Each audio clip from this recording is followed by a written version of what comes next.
Bem, amigos do Bola Presa, estamos de volta com mais um resumo da rodada. Eu sou o Denis. E eu sou o Danilo. Rodada cheia de jogos importantes. Tivemos série sendo fechada. Clippers fechou contra o Mavs. Nosso sonho de um jogo 7, quer dizer, sonho se você não é torcedor do Clippers. Mas nosso sonho de jogo 7 foi por água abaixo. Não tem muito torcedor do Clippers. Então tá É ok. verdade, é.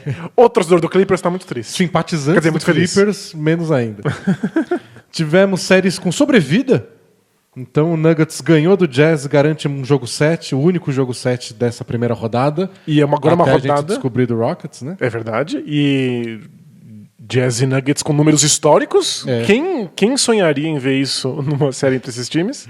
E também tivemos começo de semifinal. No leste já começaram as semifinais de conferência com Celtics e Raptors. O que quer dizer que começou o leste. Isso, finalmente. Não aguento mais varrida, pelo amor de Deus. Reage aí, Toronto, pelo amor de Deus. E a gente vai começar com o Jazz e Nuggets, que foi um jogo bem divertido. Mas antes a gente precisa avisar vocês que o conteúdo do Bola Presa, exclusivo para assinantes, está de graça. Está gratuito para você. Você pode acessar agora mesmo todo o conteúdo que o Bola Presa produziu para assinantes nos últimos anos.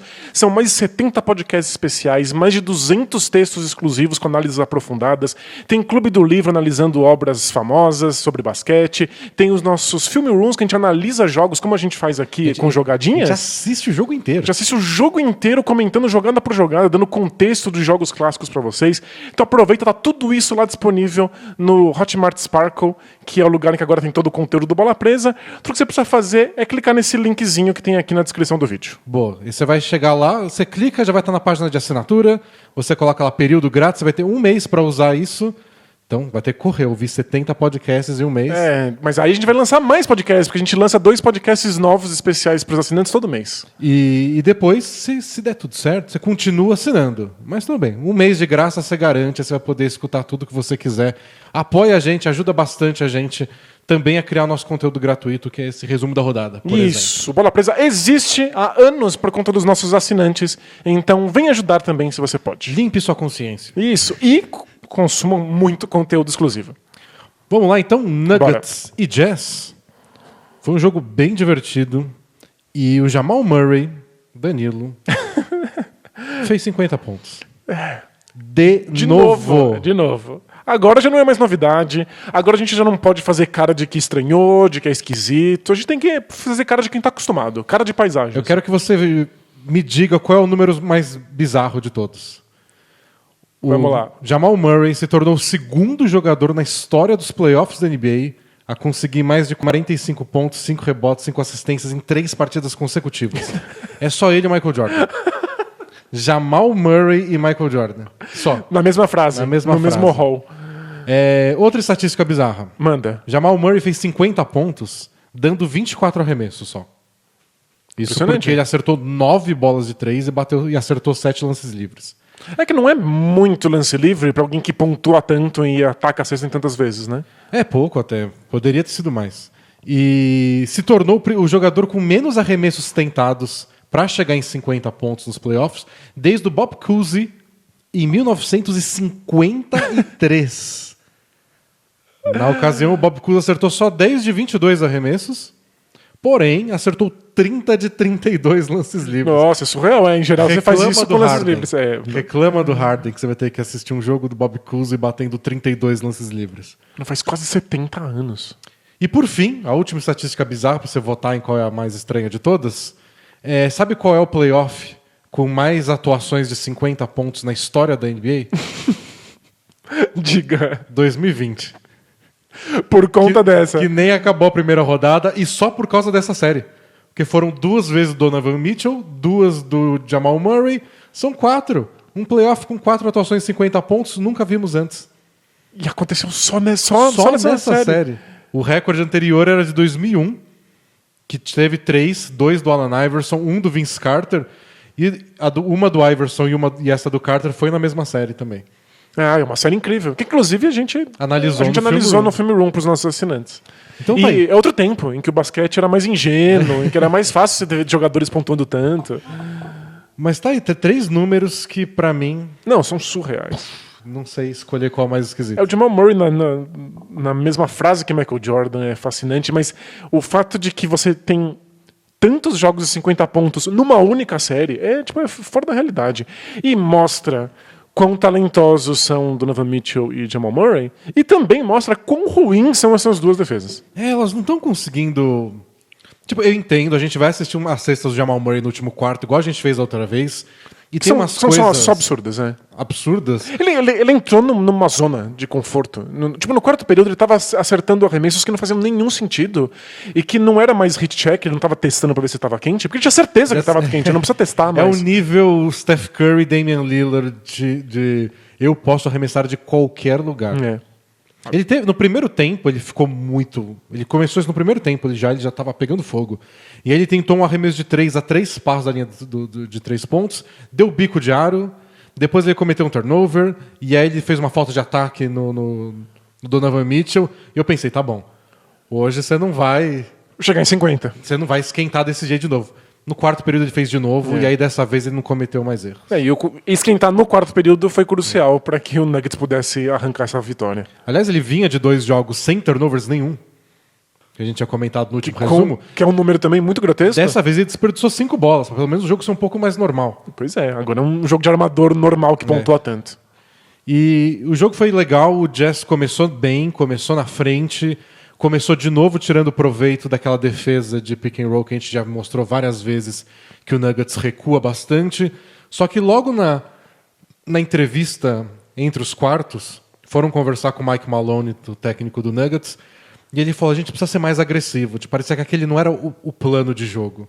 Defensivo? Defensivo. Então eles tinham que ser mais agressivos, subir um pouco mais o pick and roll. Eu falei, você está dizendo isso na entrevista? É porque devia ser o plano de jogo, mas o Nuggets, por algum motivo, voltou ao padrão. Alguma coisa saiu do combinado. Não repetiu aquela defesa do último quarto que a gente mostrou no resumo passado. Mas a partir do segundo quarto eles já voltaram a ser mais agressivos de novo, igual a gente viu naquele vídeo do resumo passado. O Michael Porter Jr. jogou bem na defesa. Que bom.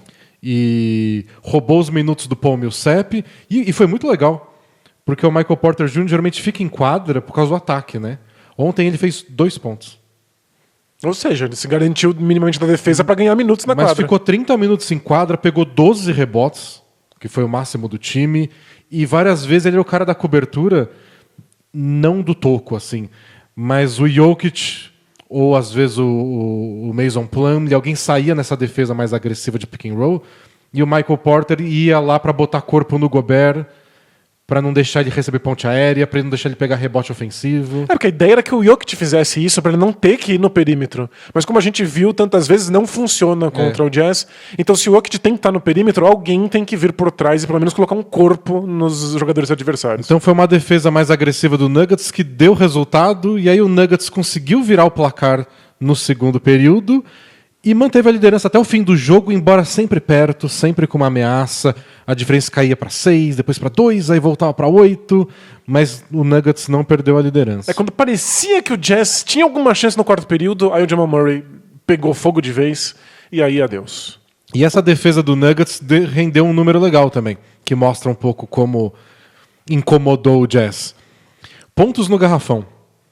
No jogo 1, o Jazz fez 52 pontos no garrafão. Depois 48 no jogo 2, 48 de novo no jogo 3, 50 no jogo 4, 46 no jogo 5. Então sempre variando de 46 até 52. Ontem foram 28 pontos. Nossa, é uma queda muito drástica. Então essa defesa agressiva do Nuggets lá em cima, no pick and roll, com cobertura vindo depois, forçando os passes para a linha dos 3, tirou o Jazz do garrafão e eles não conseguiram pontuar lá dentro e ficaram dependendo das bolas de longe. É porque o Jazz faz corta-luz tão longe do garrafão que se você está pressionando isso, você impede o caminho para chegar no garrafão. O Donovan Mitchell pontuou muito bem de novo. Passou dos 40 pontos de novo. Mas não foi do jeito que ele queria. Ele arremessou muito de longe, né? Inclusive teve uma noite espetacular em bola de 3. E às vezes eles têm que...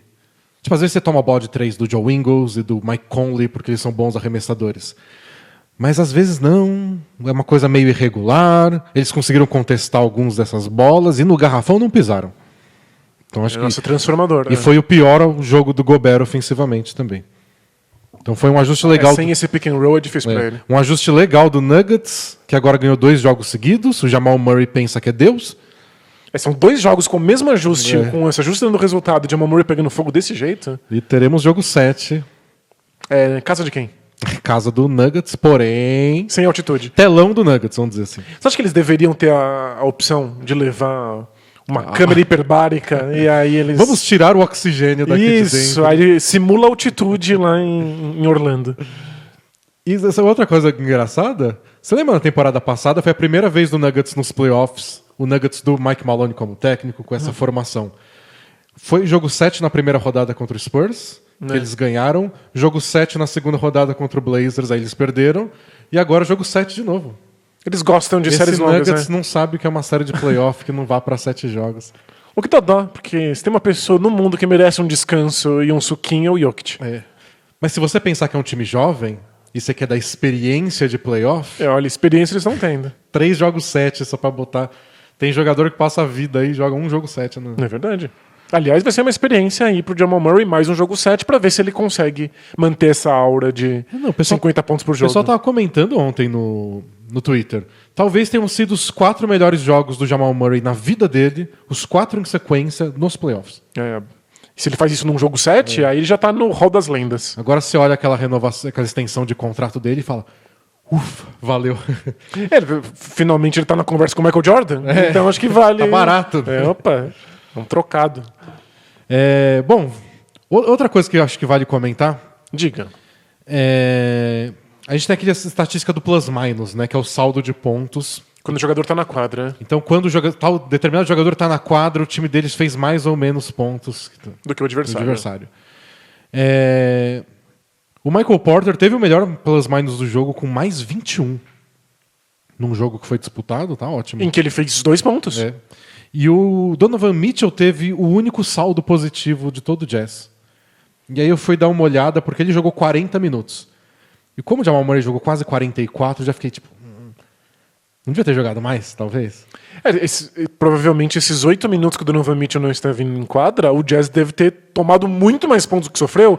E possivelmente foram 4 minutos que o Jamal Murray estava em quadra e o Donovan Mitchell não. Então, esse é o legal do Nuggets em relação ao Jazz. Quando o Donovan Mitchell sentou, o Jokic estava sentado, mas o Jamal Murray não. O Nuggets, por ter 2 caras que podem comandar o ataque... os 2 criam jogadas, né? No caso do Jazz, quem entrou no lugar do Conley, do Mitchell nas 2 vezes, foi o Conley, que é um bom jogador, é um bom armador, mas não está conseguindo comandar o ataque do mesmo jeito. Ele não cria arremesso do mesmo jeito. Então eu dei uma olhada aqui. Foi no primeiro quarto, o Donovan Mitchell saiu faltando 3 minutos para acabar o primeiro quarto e voltou depois de 3 minutos jogados do segundo. Perfeito. Então foram 6 minutos de jogo sem Donovan Mitchell. O placar estava 28-21 para o Jazz quando ele saiu, e o Jazz estava perdendo de 40-39 quando ele voltou. Uau! Então foi um 19-9 para o Nuggets em 6 minutos. E depois ele descansou os últimos 2 minutinhos do terceiro quarto. E já voltou no começo do quarto e não saiu mais. O Jazz tomou um 9-3 nesses 2 minutos. É desastroso. Ele não pode pisar para fora da quadra. É absurdo. É muito cruel com ele. Então foram 8 minutos descansando... E eles tomaram 28 pontos e fizeram 12. Se tomar Playoff é cruel. É muito cruel. Tomar 28 pontos não é o ideal, mas a gente não pode esperar muito da defesa do Jazz, que está sofrendo demais, não só nessa série, mas na bolha inteira. Agora, fazer tão poucos pontos. Eles tinham que compensar de algum jeito. Bom, eu separei alguns lances aqui da defesa do Nuggets pra gente ver tudo isso que a gente falou. Vamos dar uma olhada? Bora. Então a gente tá aqui com o Donovan Mitchell, com a bola na mão, e aquela defesa mais agressiva que a gente falou. Dessa vez nem é com o Jokic, porque não é o Gobert fazendo o corta-luz. Mas é o Jeremy Grant marcando ele, o Jamal Murray não fica preso aqui, ele sai para fechar a porta do Donovan Mitchell. Até fica o Royce O'Neal um pouco livre durante um tempo, mas é difícil o passe chegar nele. O Jokic vai na cobertura, e tem cobertura quando o Gobert finalmente recebe a bola. Então você vê mais comunicação também do Nuggets, mais atividade. Aqui nem é com o Jokic, é com o Mason Plumlee, que jogou muito bem. Pegou 3 rebotes ofensivos em pouquíssimos minutos que foi em quadra. Eu adoro como ele é, no fundo, um cover do Jokic. Ele é um desses jogadores... É o Jokic piorado, né? Mas no mesmo... Ele é light, né? É o mesmo skin. Então aqui um dos momentos sem Donovan Mitchell, Conley tentando fazer uma jogada com o Gobert, e eles dobram em cima do Conley no cantinho da quadra, que consegue um passe legal pro Gobert. Um passe muito difícil. E aí o Michael Porter Jr. consegue atrapalhar o Gobert. Ele nem pulou, eu tô tão feliz por ele. Ele não pulou, ele só ficou ali pra incomodar o Gobert. E conseguiu se colocar entre ele e a cesta. E aí nesse tempo que o Gobert só tenta subir, o Mason Plumlee volta pra contestar. E fica os dois brigando pelo rebote. Que foi uma boa defesa depois da falta. É tão comum nessa jogada defensores tentarem pular para um toco e o Michael Porter percebeu que não era isso que ele tinha que fazer. E aqui ser mais disciplinado. Jordan Clarkson tentando infiltrar ele, que jogou mal ontem. E tem gente esperando. Ó. O Paul Millsap chegou para dar um tapa, mesmo deixando o Royce O'Neal sem marcação. O Jamal Murray conseguiu ficar na frente dele. Consegue contestar e depois pegar o rebote. Estão tirando o rebote da mão do Gobert, que também não é fácil. E aqui o Donovan Mitchell fez aquilo que a gente falou, né, que ele ignora o corta-luz do Gobert para não enfrentar o Jokic e consegue passar pelo outro lado do Jeremy Grant. Só que agora tem ajuda, ó. Tem 2 jogadores atrás, mesmo deixando o Jordan Clarkson livre, de novo o Royce O'Neal mais livre. E tem um jogador embaixo da cesta. Mas ó, no garrafão tá sempre contestado. Perfeito. Então achei que foi um bom ajuste do Nuggets. E vamos ver as bolas do Jamal Murray? Vamos. Várias não são analisáveis. Mas ó, tipo, corta a luz na cabeça do garrafão e vai na cara mesmo. Mais cedo ele tinha tomado até um toco do Joe Ingles no arremesso de 3, assim. E tentou mesmo assim. Tanto faz. Eu estou pegando fogo. Um handoff para ganhar um pouquinho de espaço. E aí ele vê que tem um espaço e vai pra frente mesmo. Um floaterzinho. Usando as costas para conseguir distância do marcador. E aqui eles tentam eles tentam ser mais agressivos. A tentativa da dobra foi ótima. E aí ele fala, não, vou pro outro lado, então. Eles deixaram o meio livre. E ele dribla pra um lado e pula pro outro. É absurdo. É absurdo. Mas a dobra do Jazz foi muito estabanada, né? Tipo, ele dá uma passada na cabeça, na linha do lance livre, vai pro lado, caindo pro lado. Nossa, que arremesso difícil. E ele sozinho mantendo a diferença nessa distância. E a jogada é essa. Isso que a gente fala que o Jazz poderia fazer diferente é enfia uma marcação dupla, não deixa ele receber a bola. Alguma coisa. Dobra no meio da quadra, não tem problema. Porque olha isso. E bota a bola pro lado e arremessa. É quente desse jeito. Porque o Jamal Murray às vezes tá frio e você não precisa nem se preocupar, mas quente assim. Essa é a minha favorita. O Torrey Craig rouba a bola do Mike Conley, joga pro Jamal Murray. Ele tem, tipo, 2 pontes aéreas. Não, e é obrigatório. Você tá na escolinha de basquete e você para e arremessa a bola de 3 pontos, eles te dão um peteleco na orelha até inchar. É um contra-ataque 3 contra 1. Você tem que soltar essa bola pra fazer uma triangulação, uma ponte aérea, uma bandeja. E o Jeremy Grant é o cara que pula mais alto nessa quadra inteira. E olha onde ele para e fala, dane-se. Se eu fosse o Jazz, eu já teria ido embora nesse momento. Não, essa bola caindo. E agora é só o golpe final, né? E quase o Royce O'Neal cai e dá 2 passos para trás, porque 3 é melhor que 2. E tem uma última jogada que eu achei divertidíssima. E aí o jogo já era, né? O jogo já era. Essa jogada aqui não valia mais nada. Tava em 7, até dava, mas... O Jazz tenta finalmente ser mais agressivo. Então tem 2 jogadores já em cima dele. Na quadra de defesa. Na quadra de defesa. E aí pressiona, eventualmente aí para de driblar. E agora o Royce O'Neal marca ele pela frente, grudado, para ele não receber mais a bola. Ok. E o Nuggets não consegue passar a bola para ele. Só que aqui, o Royce O'Neal acha que pode roubar a bola. Deu uma ganância ali, né? Eu vou roubar a bola do Jokic, que o Jokic não tá ligado. E aí o Jokic conseguiu se salvar e já era. Não, e a percepção de Jamal Murray de que um driblezinho pra frente vai comprar o espaço pra ele. Então essa foi o golpe final.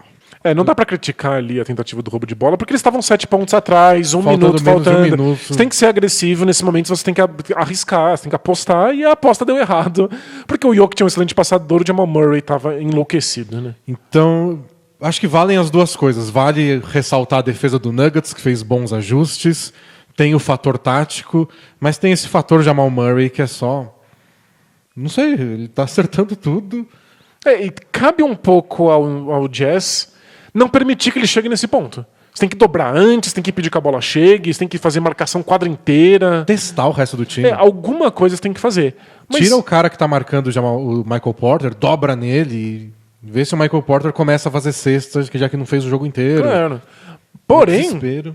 uma parte da defesa do Jazz também é esperar que o Jamal Murray erre esses arremessos. Porque são arremessos difíceis, são arremessos contestados, você tem que confiar que você está fazendo um bom trabalho. Várias dessas bolas que ele arremessou foram bons trabalhos defensivos do Jazz. Mas é que depois de 3 jogos quentes, não sei, pra mim bateria o desespero. Você tem que fazer alguma coisa diferente.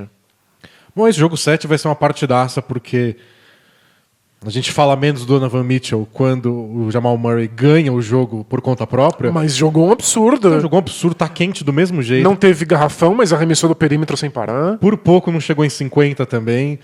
Então é um dos duelos individuais mais legais que eu já vi na minha vida em playoff. É impressionante. Ajuda o fato de que as duas defesas estão tendo problemas, que as duas defesas não têm muito repertório. Mas a gente não esperava que eles fossem talentos ofensivos nesse nível. E nenhum dos dois times tem um cara do tipo que eles vão enfrentar na próxima rodada, qualquer um dos times que ganhar, que nem o Clippers, que é um bom defensor de perímetro, com velocidade lateral para acompanhar os dois, mas mais alto. Então quem vai marcar eles na próxima rodada é ou Paul George, ou Kawhi Leonard, ou Marcus Morris, ou os 3 revezando. Esses times não têm esse marcador de perímetro que acompanha na velocidade e também é mais alto para contestar o arremesso. Então ajuda. Mas nunca vou menosprezar quem faz 50 pontos num jogo de playoff da NBA, pelo amor de Deus. É assim, uma combinação de muitos fatores, e eu acho que o fator principal é que eles são muito bons. Bom, vamos pro próximo jogo? Vamos. Você quer falar do último jogo da primeira rodada, ou você já quer ir pra semi de conferência? Vamos fazer pra...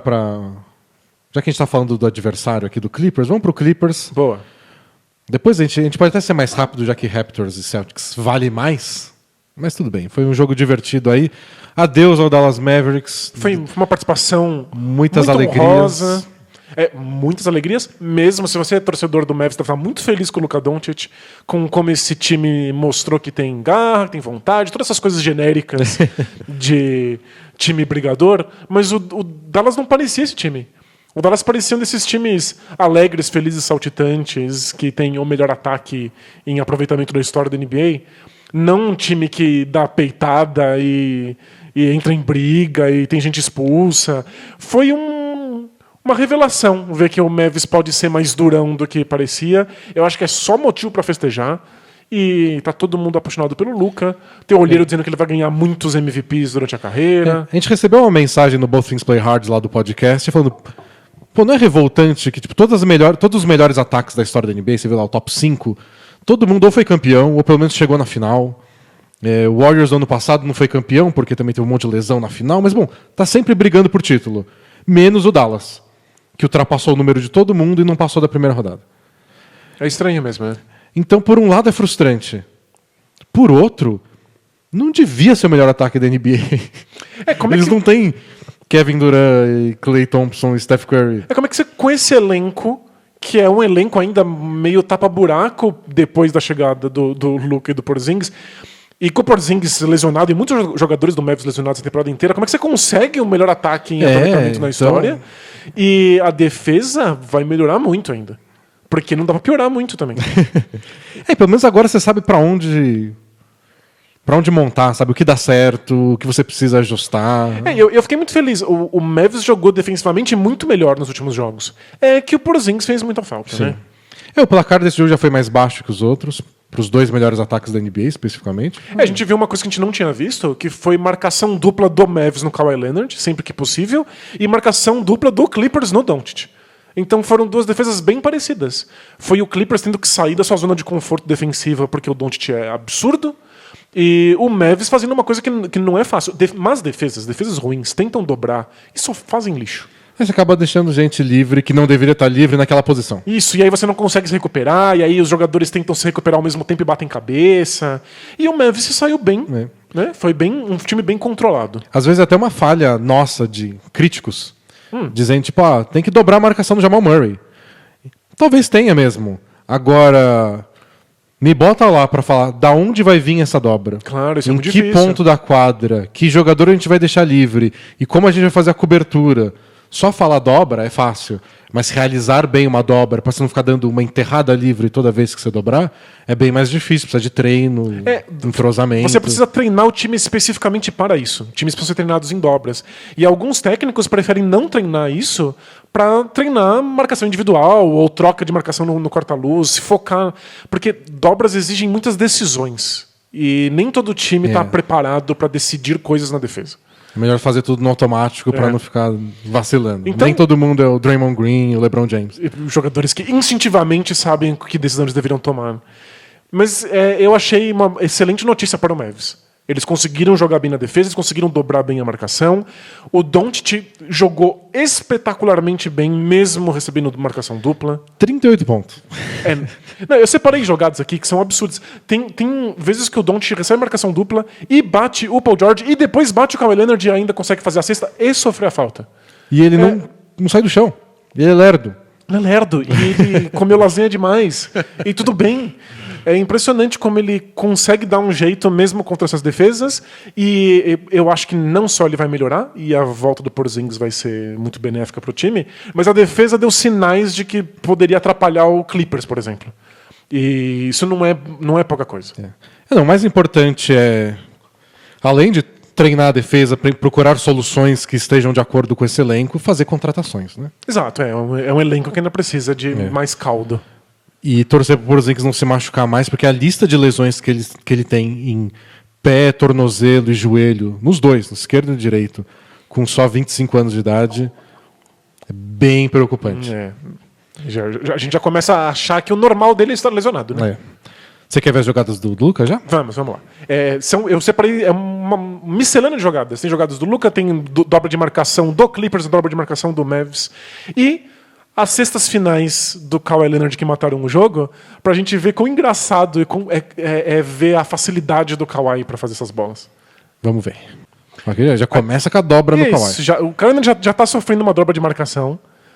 E vejam como o Mavs está fazendo a coisa certa na dobra, que é deixar livre o homem da zona morta do lado oposto da bola. Que é o passe mais difícil. E o Trey Burke tá meio que entre o Shamet e o Lou Williams, do tipo, quem recebeu o passe eu consigo correr. Nesse ponto ele não tá marcando ninguém, porém, como o passe é longo para chegar do outro lado da quadra, ele tem tempo para se recuperar, né? E o Kawhi só desiste, né? Ele toca pro lado. E o Clippers gira a bola. Não é um time que costuma fazer isso, e a gente viu bastante nesse jogo. Gira a bola até chegar no cara livre, em vez de dar o passe direto. Isso, e aí o Trey Burke se comprometeu demais, conseguiram fechar a zona morta. O Maxi Kleber chega, deixando o Montrezl Harrell livre, e aí ele recebe a bola, mas tem cobertura. Mas tinha um caminho, ele é mais alto.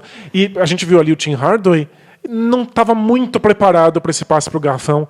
Dá para ver como o Mavs está fazendo as movimentações corretas, os jogadores não estão muito acostumados com isso. O Tim Hardaway, quando ele sai aqui, ele deveria ter gritado pro Maxi Kleber, tipo, você pega o Williams, você na zona morta, e ele deveria ir direto pro Montrezl Harrell. E o resultado foi que ele não chegou a lugar nenhum. Ele tá indo pro Lou Williams, e aí quando ele vê o Maxi Kleber chegando, aí ele percebe que divide o Montrezl Harrell, e aí ele já tá nas costas do Montrezl Harrell. Então é um time que tá fazendo as movimentações corretas, dá pra ver que o Mavs se preparou para isso, a gente tá vendo dobra de marcação já no primeiro quarto, mas os jogadores ainda não sabem exatamente como executar. Até porque mesmo que o Harrell não quisesse subir contra o Kid Gilchrist aqui, ele tinha o passe pro Kawhi Leonard completamente livre. É um passe muito fácil. O Clippers aí já tinha vantagem. E o Boban vai entrar. O Boban entrou. Agora é a dobra de marcação no Luka. E aí ele abre mão da bola pro Seth Curry. Que aí o cara que estava livre é aqui o Trey Burke, e desse lado o Dorian Finney-Smith. Isso, e aí vejam que o Clippers está assumindo a marcação da zona morta do lado da bola, deixando ele livre do lado oposto. E aí você força um arremesso de meia distância no mano a mano do Seth Curry. Caiu, mas tudo bem para a defesa, né? Isso, esse é o mundo ideal para o Clippers. A defesa do Clippers foi... E o Seth Curry não teve muita paciência também, mas fez a cesta, tá perdoado. E vê que o Clippers também não tem muita experiência em dobrar a marcação, mas os jogadores são defensivamente melhores. E aqui a gente viu o Luka sendo foda. O Luka abrindo mão do corta-luz, já sabendo que pegar um corta-luz pode ser a chance dele receber uma marcação dupla. E tá todo mundo esperando, né? O Zubac tá esperando para vir buscar desse lado. O Paul George o Paul George, né? É isso, um dos melhores defensores da NBA. E o mais engraçado é o Luka controlando a velocidade dele em direção à cesta para o Shamet não ter chance de encontrar ele no caminho. Parece que ele fica mais lento de propósito e ele fica tão lento que a gente não sabe o que fazer. Passado ele fica mais lento. Aqui de novo, o Luka agora com a bola. Kawhi em vez do Paul George. E agora ele usa o corta-luz e usa 2. E ele passa no meio do... faz o split passando no meio. Antes de qualquer possibilidade de dobra de marcação quando o Kawhi estivesse voltando. Assim que o Zubac dá um passinho pro lado, ele já faz o split. E vê como ele também controla a velocidade de novo, antes de encontrar o Shamet. Agora o Seth Curry marcando o Kawhi Leonard. Isso, agora a gente está no quarto período e vejam como o Dallas está numa distância plausível e o Mavs parou de dobrar a marcação no Kawhi Leonard no segundo tempo. Eles começaram a sofrer alguns arremessos livres, a rotação do Clippers estava boa, como a gente viu naquela jogada do Montrezl Harrell. Então ele está em mano a mano, mas com uma preocupação com o garrafão. Então a gente tem 2 jogadores, inclusive o Luka Doncic, que está abrindo mão da zona morta para proteger o caminho para a cesta. E o Clippers faz isso, né? Os 2 jogadores da zona morta bem no cantinho, para tentar puxar o máximo do... E mais o Zubac aqui, então os 3 colados na linha de fundo para deixar a dobra em cima do Kawhi mais distante, mais difícil. E aí o que o Kawhi faz? Ele só infiltra. Ele só é muito mais rápido e forte. Não contra o Seth Curry. Sem chance. E tem isso, né? O Dallas precisa botar uns defensores bem mais ou menos para conseguir manter o poder de fogo no ataque. E aqui o Kawhi, marcação individual de novo, ele só sobe e arremessa. É muito fácil. É isso, não tem jogada, não tem drible, não tem movimentação, ele só sobe. Replay. É absurdo. Pra gente dar risada da facilidade. E aqui, ele não precisa sequer mexer os pés, ele só levantou pro arremesso. E na única vez que tentaram ficar mais perto dele, para talvez ele não conseguir subir, ele infiltrou e enterrou. Foi isso. E aí a diferença estava em 8, agora já está em 10 e o Clippers nem suou para fazer essas bolas. O que a gente acabou vendo de novo é esse Kawhi, que foi campeão no Raptors, jogando momentos.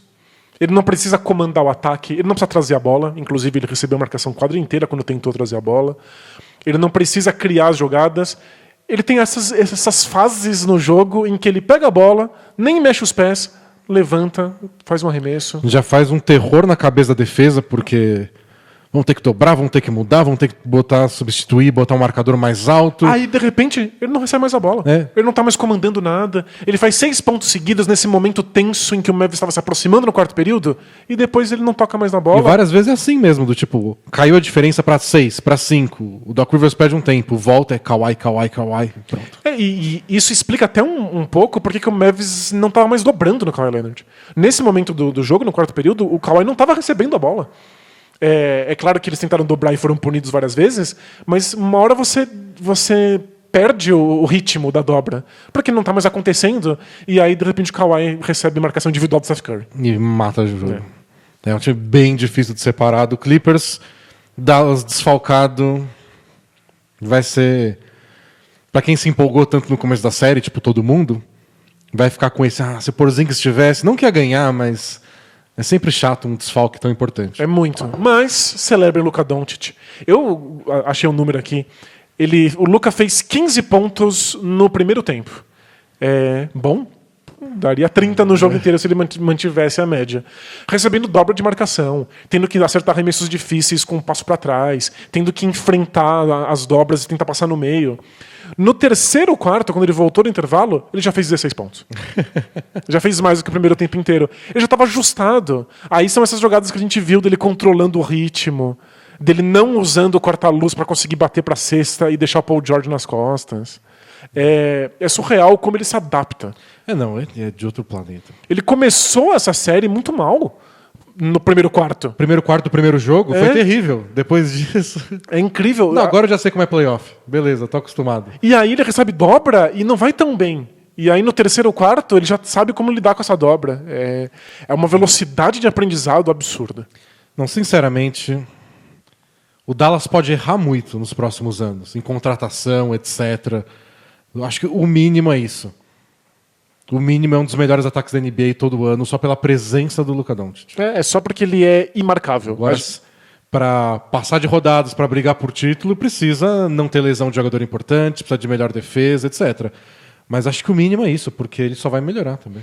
E eu vi um pessoal falando, ele nem teve que enfrentar o Patrick Beverley. Bom, ele enfrentou o Kawhi Leonard, Paul George e Marcus Morris. Que deu mais um safadão na orelha dele e foi expulso. Deu uma baita de uma moqueta. E quando o Doncic enfrentou o Patrick Beverley no jogo 1, destruiu acabou com o Beverley. O Beverley saiu com faltas, tinha 4 faltas no segundo quarto. Não. Quem se deu bem nessa foi o Patrick Beverley, que não precisou ser destruído por 6 partidas, foi só uma. Foi só pela primeira. E o Marcus Morris, pelo amor de Deus, né?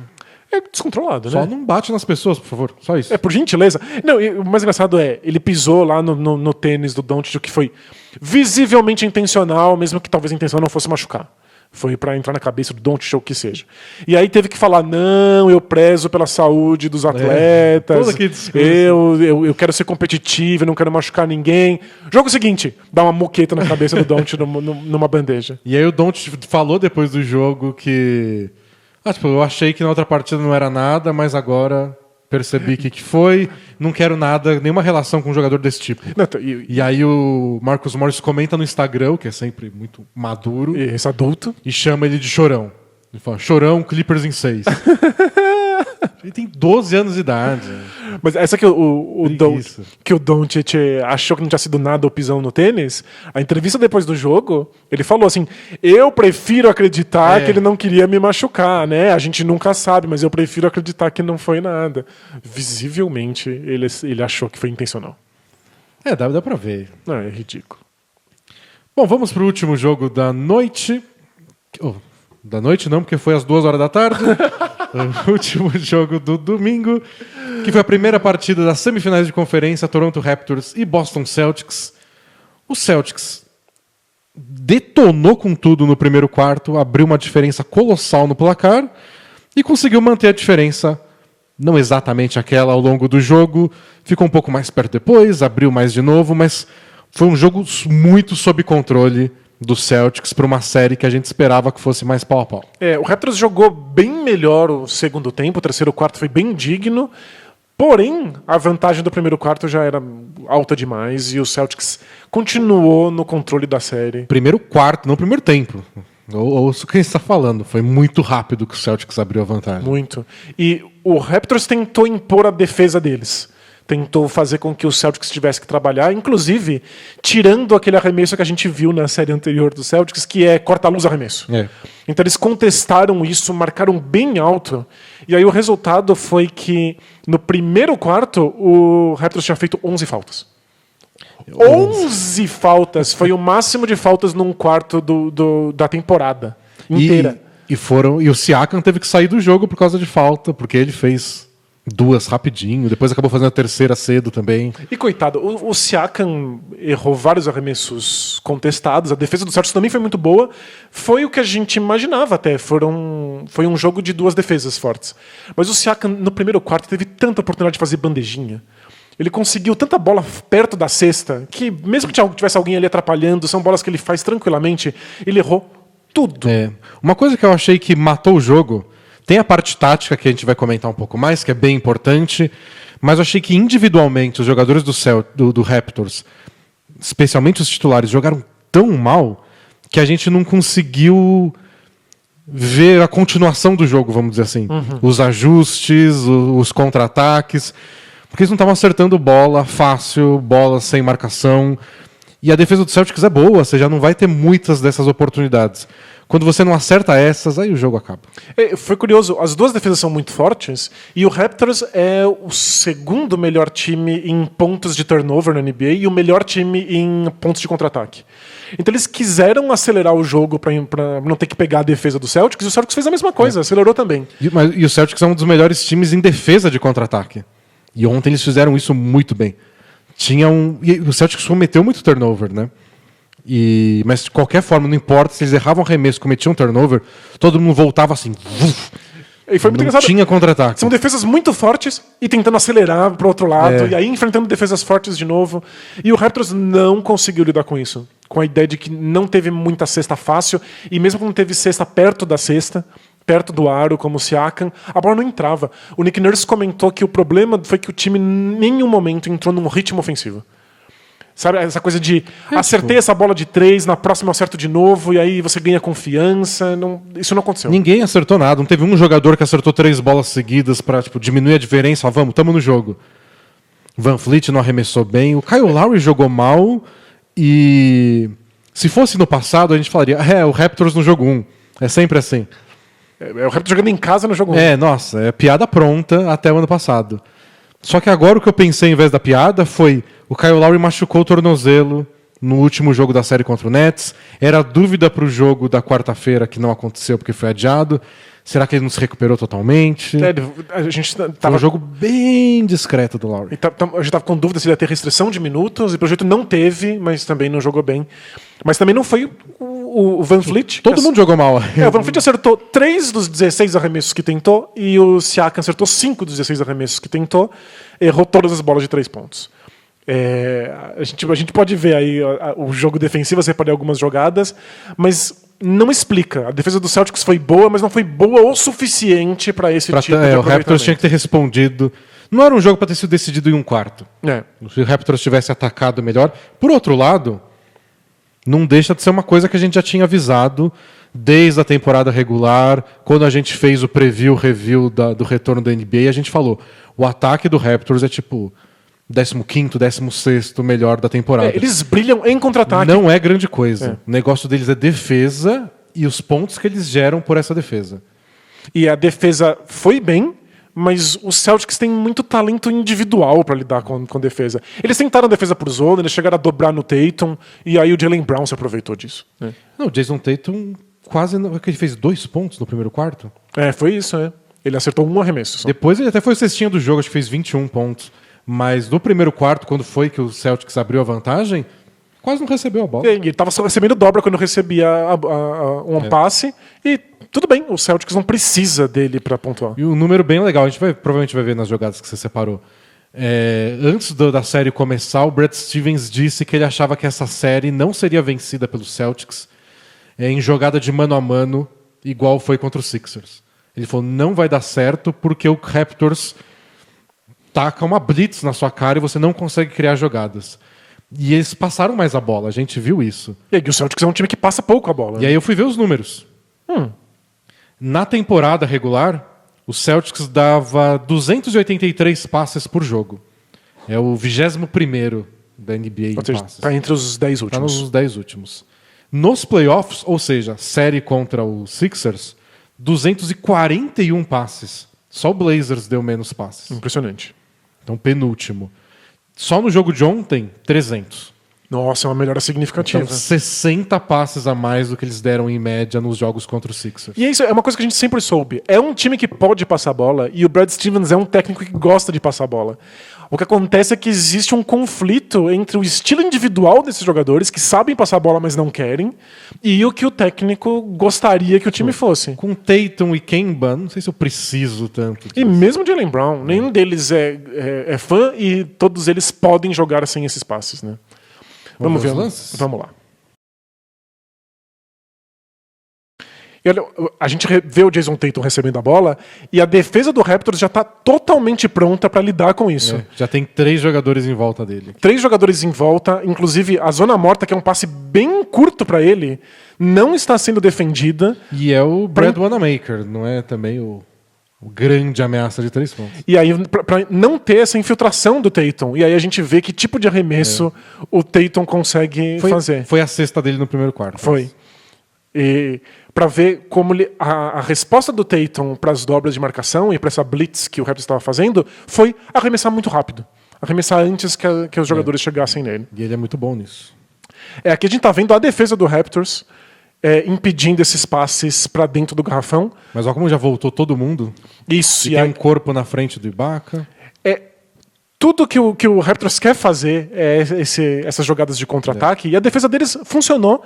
Olha como eles têm 3 jogadores dentro do garrafão para conseguir esse roubo de bola, mas mesmo que eles consigam a cesta agora, olha quão espetacular é a defesa de transição do Celtics. E aí nessa rendeu a cesta do Ibaka, mas a defesa fez o que tinha que fazer. E ao longo do jogo fez a diferença. E aqui, de novo, essa blitz gigantesca que o Raptors faz. E olha como o Celtics teve que passar muito a bola para conseguir algum espaço. E se não fosse o erro do Thais de andar, eles tinham uma cesta aí. E essa é a defesa do Raptors. Você persegue, dobra, faz cobertura e alguém fica livre, tudo bem, eu alcanço e contesto. Olha, o Ibaka na cara do Jaylen Brown. O Jaylen Brown não tinha esse arremesso de 3. E aí e o Jaylen Brown também não tinha infiltração, porque olha o Marc Gasol colocando os 2 pés para fora do semicírculo para receber a falta de ataque. E aí quando o Thais recebe a bola, o Lowry já tá se recuperando, enfiando a mão, e tem o Terrence Davis aqui. E tem um passe ali livre para a zona morta. Mas que ele não tá nem enxergando. Então é uma defesa bem forte. Mas o Celtics foi achando espaço. Se não fosse um erro individual aí do Thais de andar, dá para fazer uma cesta. E aqui de novo, Jason Tatum com a bola. E aqui... Aí rolou uma falha de comunicação. Olha, porque o Raptors está tão concentrado em impedir as infiltrações, como a gente viu as blitz que eles estão fazendo para dentro do garrafão, que o Jason Tatum conseguiu simplesmente dar um passo para trás. Mas você vê o Gasol e o Ibaka, tipo, não, vai lá. Você precisa marcar ele. E aí ele ficou no corta-luz, e aí o Jason Tatum tem essa bola muito fácil. Olha, o Gasol tá lá em cima. O Gasol e Marcus Smart se pegando. E olha, parecia que ele ia passar no meio da dobra de marcação. Ele contornou, e mesmo assim, olha como essa defesa do Raptors é boa. Era para ser uma dobra. Tipo, não tinha arremesso aqui, teve que passar pelo Gasol e tinha ele contornou, tinha o Ibaka e uma marcação por trás, que é o que? O Anunoby? O Anunoby. E mesmo assim ele faz a cesta. Esse aqui eu achei que eles exageraram demais no Ibaka fazendo post-up, mas tudo bem. E aí o Tatum conseguindo o ponto de contra-ataque que o Raptors não está conseguindo fazer. E o Celtics também é um time muito forte em pontos de contra-ataque. Os dois são bons nas mesmas coisas. E ontem o Celtics fez melhor. E aqui uma bola que é muito fácil e que o Raptors fez muitas vezes na primeira rodada. Esse handoff para um arremesso de 3 pontos do Van Fleet. Na transição, né? Tipo, a defesa não está montada ainda. É para pegar o Celtics desprevenido, mas não. Olha como contestado é. A bola não dá sequer aro. A gente está vendo um jogo de defesas muito fortes, né? E aqui mais uma do Van Fleet, coitado. Agora pegando em movimento, não tem qualquer espaço para infiltração. Ele fez a jogada certa até. Tipo, a defesa veio muito agressiva para tentar parar o arremesso, ele bateu para dentro. Mas aí ele perdeu um pouco do controle da bola e tentou cavar uma falta. Mas você vê que a defesa do Celtics não foi inteiramente pro perímetro. É para impedir que ele saia de um corta-luz já arremessando, mas já estavam prontos para possível infiltração. É. E aqui a gente vai ver mais uma vez o Celtics passando bem a bola para conseguir esses arremessos. E isso foi o que os Raptors ofereceu para conseguir fechar o garrafão, que é a bola da zona morta. O Marc Gasol, como não pode estar no garrafão nesse momento, até ele se recuperar, alguém tem que estar fechando o caminho para a cesta. E a bola da zona morta, o Marcus Smart dominou a zona morta. Isso é uma coisa que vai um pouquinho além dos ajustes táticos, que é o Raptors errou muito arremesso sem marcação, não sei se isso vai acontecer sempre, e o Celtics acertou muito arremesso ou sem marcação ou com um pouco de contestação, e são variáveis que tem dia que cai, tem dia que não cai. Eu quis mostrar como o Jason Tatum acerta os arremessos, mesmo que são difíceis, mas como a movimentação de bola do Celtics criou essas bolas da zona morta. Então o Raptors abriu um pouco mão da zona morta e o Celtics conseguiu fazer pagar nesse primeiro jogo. E a defesa... Vamos ver se o Raptors continua dando e ver o que acontece, ou se eles fazem algum ajuste. E a defesa ultra agressiva do Raptors, às vezes, pune. Foram 11 faltas no primeiro quarto, e agora não é uma falta, mas é o Marc Gasol sendo obrigado a pular num arremesso que o Marcus Smart não deu. Vamos ver de novo a infiltração, o garrafão está coberto, olha o Marc Gasol tendo que ir, aí ele só passa. Já vai, tchau. E outro ajuste legal do Brad Stevens, que eu achei, além dos passes, além de conseguir... Ele trouxe mais para longe, menos para o meio da quadra, mais na diagonal, os corta-luzes do Thais, para conseguir abrir esse espaço, para ter os ângulos na zona morta. Ele usou o Thais entre as linhas da zona, então ele recebeu algumas bolas para passar de volta para o perímetro. Eu achei que a zona, principalmente no começo do segundo quarto, foi o que mais deu trabalho para o Celtics.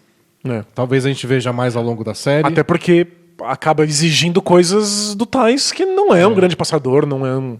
E outro ajuste legal foi ter colocado o Robert Williams no lugar do Kanter na rotação. Então, quando saiu o Theis, entrou o Robert Williams, que é mais agressivo nos rebotes. Ele conseguiu uns tocos muito legais. Na defesa de transição, principalmente. O Kanter teria problemas para impedir o contra-ataque do Raptors.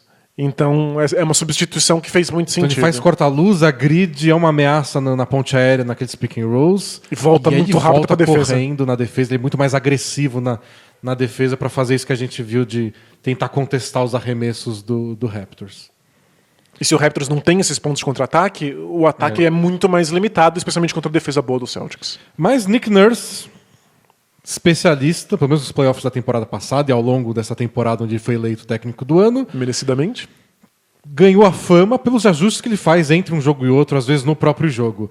Então já espero coisas completamente diferentes para o jogo 2. Eu espero nem reconhecer o Raptors, achar que é outro time. E imagino que Siakam não vai jogar tão mal no ataque, nem Lowry, nem Van Fleet. Esperamos. Pelo menos um ou dois deles tem que responder de alguma forma. Como a gente viu, são arremessos contestados, mas são arremessos contestados que o Van Fleet fez ao longo da série da temporada. Ele nasceu. Pois é, já faz muito tempo que ele é muito bom. Faz um ano e pouco já. Então ele vai ter que acertar dessa vez. Bom, vai ser uma série bem legal. Eu, pelo menos, estou esperando que não vai ficar só nessa... O primeiro jogo foi uma lavada, mas eu acho que não vai ficar isso para sempre, não. Boa. Então é isso, pessoal. Hoje tem mais 2 jogos. Primeiro jogo da outra série semifinal do leste, Bucks e Heat. E tem o jogo 6 da série do Rockets e Thunder. Talvez a gente descubra o adversário do Lakers na próxima rodada. Talvez a gente tenha jogo 7. Isso. De qualquer jeito eu fico feliz. Porque jogo 7 a gente sempre fica feliz. Mesmo quando é o Rockets perdendo o jogo 6? Desde que o Rockets ganha o jogo 7, tá tudo bem. E é isso, pessoal. Muito obrigado para quem acompanhou mais um resumo da rodada. Assine o Bola Presa, 1 mês de graça. O link tá aí na descrição. Boa. Aproveitem. Tem qualquer dúvida, vai lá no bolapresa.com.br. Na barra lá de cima tem um FAQ. Você tira todas as dúvidas sobre a assinatura. Inclusive vê uma lista com todo o conteúdo que a gente já produziu nos anos de entrega de conteúdo para os nossos assinantes. Boa. Até mais. Tchau. Tchau, tchau.